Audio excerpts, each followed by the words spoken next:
Kalau bisa ketika anak minta apa-apa mboten usah disambati. Saya itu ditinggal abah sedo itu neng luar biasa hancurnya. Sebab abah saya itu adalah laki-laki yang tidak pernah menunjukkan kepada putri-putrinya kemarahan. Beliau itu tidak pernah melukai hati putra-putrinya sama sekali. Bahkan sangat menghormati putra-putrinya. Nek ngendikan kepada anaknya, terutama anaknya yang perempuan, nguati-ngati sangat.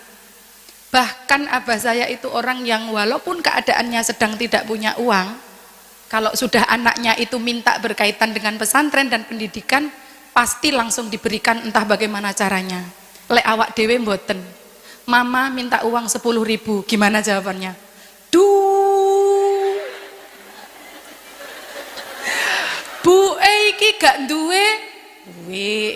Sampean gak ngerti saiki perdagangan bagaimana itu. Nah, maka menjadi orang tua harus kandel tadi. Bagaimana biar kandel? Menjadi perempuan yang mandiri.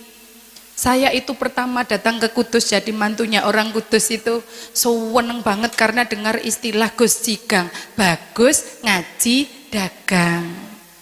Ngaji ya, ngajinya seorang penulis nggih bikin novel, bikin film.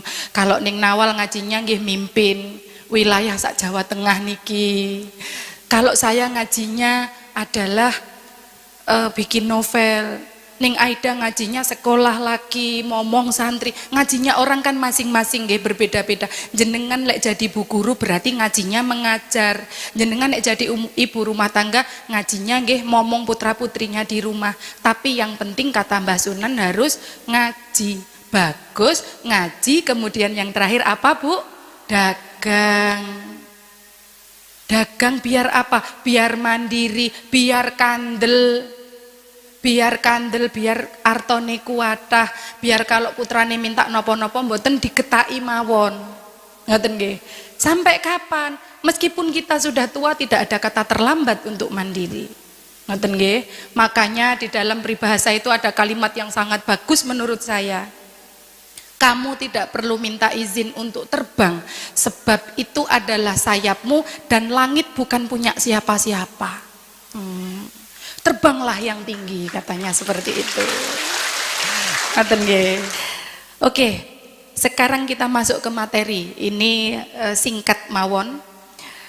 Perempuan itu kadang-kadang ada gium negatif, nggih. Ada gium itu pandangan negatif. Kadang-kadang digambarkan swarga nunut, neraka katut, ngeten nggih ibu-ibu. Kadang-kadang digambarkan yang sangat tidak enak didengar itu nek awan dadi teklek, nek sore nek bengi dadi lemek. Nah, pokoknya kadang-kadang itu dianggap sebagai barang yang sangat remeh. Padahal sejatinya mboten. Padahal sesungguhnya perempuan itu adalah saka guru. Jenengan nek lihat bangunan joglo, saka guru itu adalah tiang yang paling besar, penyangga utama. Yang itu kalau roboh semua. Tiang itu ada banyak, tapi kalau saka guru adalah tiang utama. Maka perempuan itu adalah tiang utama, penyangga utama, bukan sekedar pendorong, tapi penyangga utama. Kata Ki Hajar Dewantara, kalau menjadi penyangga utama itu ada 3 yang harus kita siapkan. Apa saja? Nomor 1 tutur, nomor 2 uwur, nomor 3 sembur. Apa ibu-ibu? Tutur, uwur, sembur. Adik-adik mungkin sekarang masih muda ya. Tadi ditanya Bu Reni, siapa yang sudah melahirkan? Kayaknya yang ngacung yang depan-depan. Yang belakang itu membayangkan melahirkan aja nggak ngerti. Kingku metune piye, bayi ini kan belum tahu. Tapi adik-adik dari sekarang sudah harus diketahui bahwa menjadi perempuan itu tidak pernah mudah. Karena perempuan harus bisa tutur, harus bisa uwur, harus bisa sembur. Mboten mek ngladeni teng bojone di dalam rumah mboten. Kadang-kadang ada yang mengatakan perempuan itu konco wingking, lalu kita tersinggung. Enak men ngarani konco wingking. Maksudnya konco wingking itu adalah tokoh di belakang layar atau kita kenal dengan sutradara. Sakjane dalam sebuah rumah atau pesantren, sutradarane ibu atau bapak? Ibu. semua keputusan pesantren, semua keputusan di dalam rumah, anake sekolah endi, mondoke ning endi, iki engko tumbas klambi werna apa, nek liburan kemana, nderek keputusan ibu napa bapak? Ibu. Di pesantren juga gitu, kalau mau bangun, kemudian mau tambah lokal, mau tambah kamar, kemudian mau memberikan parsel-parsel kepada guru dan ustazah, nderek manut abah napa ibu? Ibu. Darani konco wingking tidak apa-apa, wong memang kita di belakang layar, tapi yang dimaksud konco wingking adalah sutradara. Bapak ibu, adik-adik, bapak ibu yang di rumah ini karena live streaming nggih. Film itu kalau sutradaranya mboten pinter, filmnya jelek. Tapi kalau sutradaranya pinter, filmnya juga bagus. Perempuan juga begitu. Kelihatannya kadang-kadang di belakang, tapi karena sutradara, ya kudu pinter. Balik lagi kepada tutur, uwur, sembur. Apa yang dimaksud tutur? Perempuan harus bisa berkata yang baik, perempuan harus bisa memberikan nasihat yang baik. Jangan sampai menjadi perempuan yang memberikan kata-kata yang jelek. Di dunia itu ada dua, ibu-ibu, ada tuah, ada tulah, sama-sama energi. Keris itu bisa menjadi memiliki energi, itu disebut keris yang bertuah, bisa memberikan manfaat. Kalau tulah biasanya energinya negatif, kalau tuah energinya positif. Ibu-ibu juga begitu. Nek dongane bagus menjadi tuah, nek dongane elek menjadi tulah. Nek dongane bertuah, anak yang tadinya tidak bisa apa-apa, anak yang tadinya itu tidak percaya diri, menjadi moncer. Tapi kalau tulah, ibunya punya energi negatif, ngelok-ngelok nih, ngendikane elek. Ya Allah, kowe kok cek nakale senang, ngerti yo gak tak lairno kowe mbiyen. Dadi opo awakmu sok ben kok koyok ngono. Nah, itu biasanya ciri-ciri ibu yang bertuah napa bertulah? Tulah. Tiang nek kenging tulah sakit, menderita, kena mental. Maka jangan dikira ibu-ibu itu tidak bisa melukai anaknya sendiri. Banyak, saya itu banyak bu santri yang sakit hati dengan ibunya sendiri seumur hidupnya itu banyak. Apa yang bisa durhaka itu hanya anak? Mboten. Ibu pun bisa durhaka nek mboten menjaga kata-katanya, nyakiti hatine putrane, karena mungkin di masa muda tidak belajar pentingnya tentang tutur.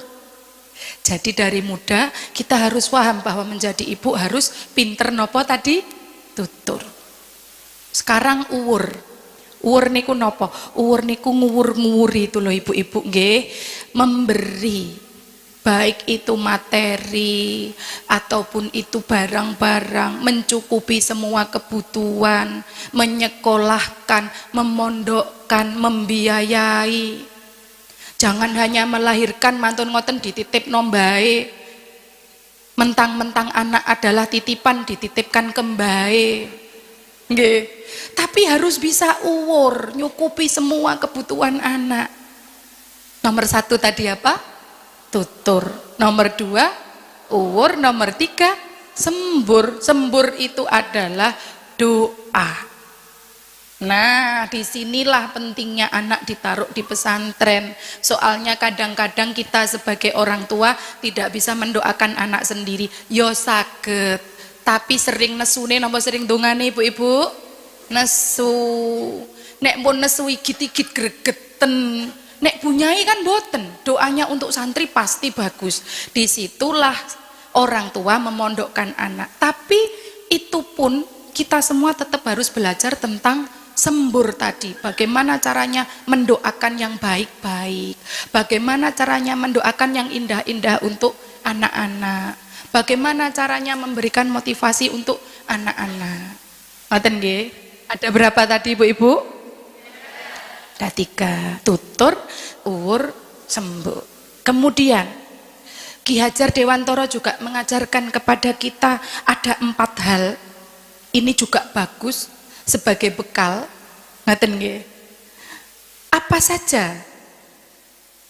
Nomor 1 adalah ngandel, nomor 2 adalah kendel, nomor 3 adalah bandel, nomor 4 adalah kandel. Kandel ini lawannya tipis, ibu-ibu. Kandel itu loh nggih. Ngandel. Bagaimana biar jadi perempuan yang baik? Bagaimana biar jadi ibu yang baik? Ada 4 ini tadi. Ngandel itu apa? Percaya. Percaya bahwa anak itu selain kita yang menjaga, juga pasti dijaga oleh Gusti Allah. Senantiasa percaya bahwa anak itu juga dijaga oleh Gusti Allah, jadi kita tidak overthinking. Engko sananu ndek sekolahan dianu koncone, engko sananu ning pondok dibuli koncone mboten. Engko sananu ning dalan kepiye? Kalau kita mengamalkan ajaran Ki Hajar Dewantara tadi, kita pasti ngandel atau percaya kepada Gusti Allah. Yang kedua adalah kendel. Ibu-ibu, ada nasihat pepatah yang sangat bagus. Keberuntungan milik orang-orang yang berani. Keberuntungan hanya milik orang-orang yang berani. Kalau kita sebagai perempuan menyerah, wes aku wes dadi bojone uwong, wes dadi mantune uwong, wes aku nyerah, wes aku ape gak lapo-lapo tidak punya keberanian, ya kita tidak kemana-mana. Padahal jenengan kalau lihat orang beruntung di sekitar jenengan, dipenuhi keberlimpahan, kok sembarang barang boten kurang, itu bukan karena dia pinter, tapi karena dia berani, karena keberuntungan milik orang yang berani.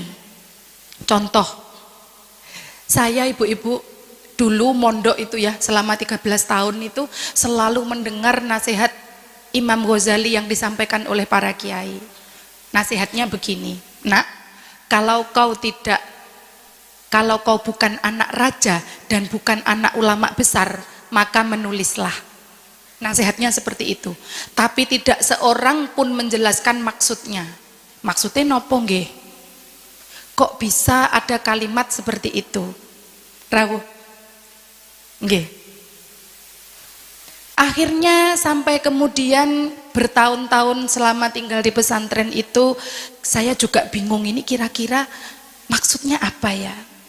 Ternyata setelah lahir Hati Suhita, saya baru sadar bahwa ternyata kalau kita mau menulis, kalau kita sebagai santri biasa purun menulis, kita akan mendapatkan kehormatan, kita akan mendapatkan kemuliaan, kita akan mendapatkan cinta kasih sebagaimana yang didapat oleh anak raja dan anak ulama besar. Maka membutuhkan rasa kendel atau keberanian. Yang pertama ngandel, yang kedua kendel, yang ketiga bandel. Bandel niku mboten baper, tatak. Menjadi ibu-ibu itu harus seperti sumur Sinobo, harus menjadi tempat bertanya. Sumur Sinobo niku nopo? Sumur Sinobo itu adalah sumur yang ada di padang pasir yang didatangi semua orang untuk meneguk airnya.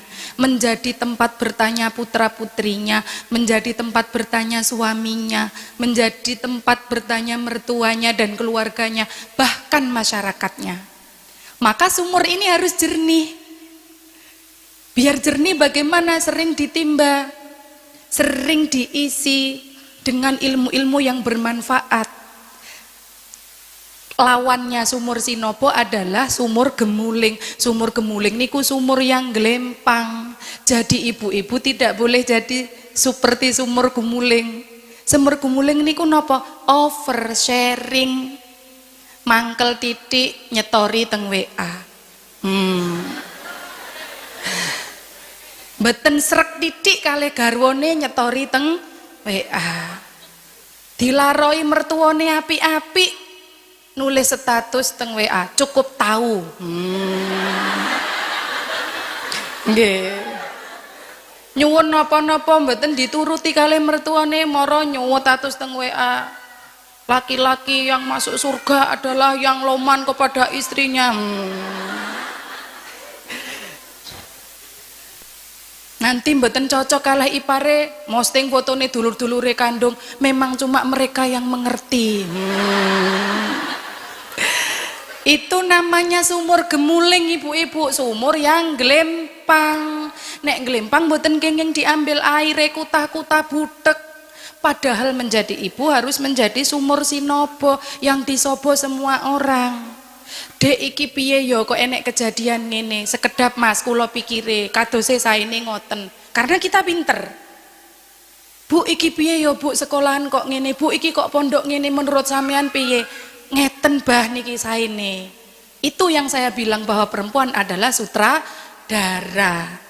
Adalah tokoh di belakang layar tapi punya peran yang sangat penting. Ngoten nggih. Jadi harus dari sumur sinobo, bukan sumur gemuling, oversharing. Kalau kita main media sosial, ayo diisi dengan hal yang baik-baik, ayo diisi dengan hal yang indah-indah, boten usah saling sindir menyindir. Nanti yang dimaksud satu, yang baper sa Indonesia. Padahal aku mau pegel mbak ibuku tok, tapi mertuaku yo melok baper. Lah wong nyalah-nyalah sampean pegel ditulis teng WA nggih. Nah, itu.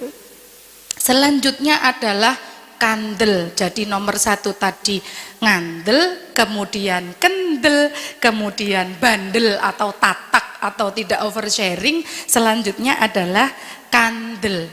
Kandel itu tebal, bukan tipis. Nopone sing kandel? Sangune.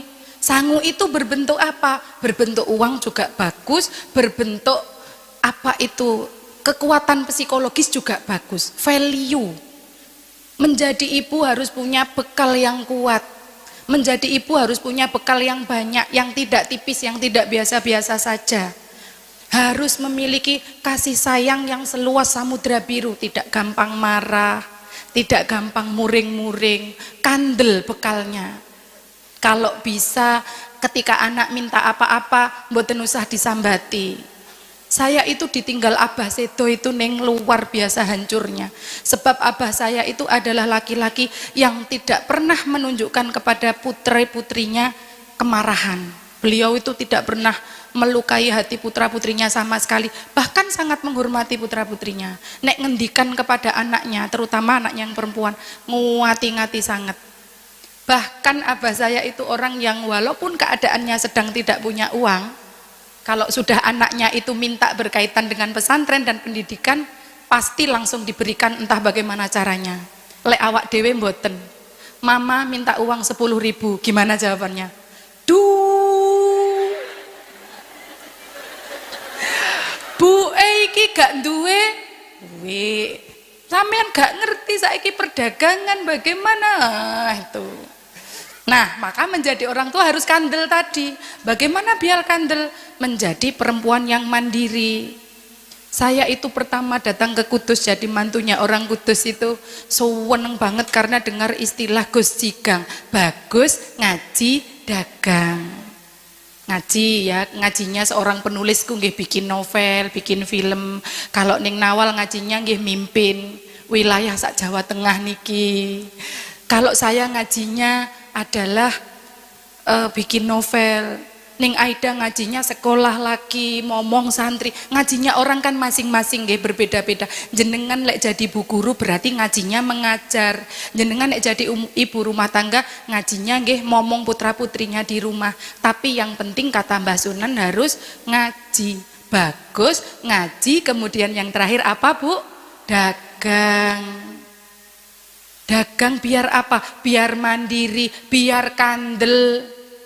Biar kandel, biar artone kuatah, biar kalau putrane minta nopo-nopo mboten digetaki mawon. Ngoten nggih. Sampai kapan? Meskipun kita sudah tua tidak ada kata terlambat untuk mandiri. Ngoten nggih. Makanya di dalam peribahasa itu ada kalimat yang sangat bagus menurut saya. Kamu tidak perlu minta izin untuk terbang, sebab itu adalah sayapmu dan langit bukan punya siapa-siapa. Terbanglah yang tinggi, katanya seperti itu. Ngaten nggih.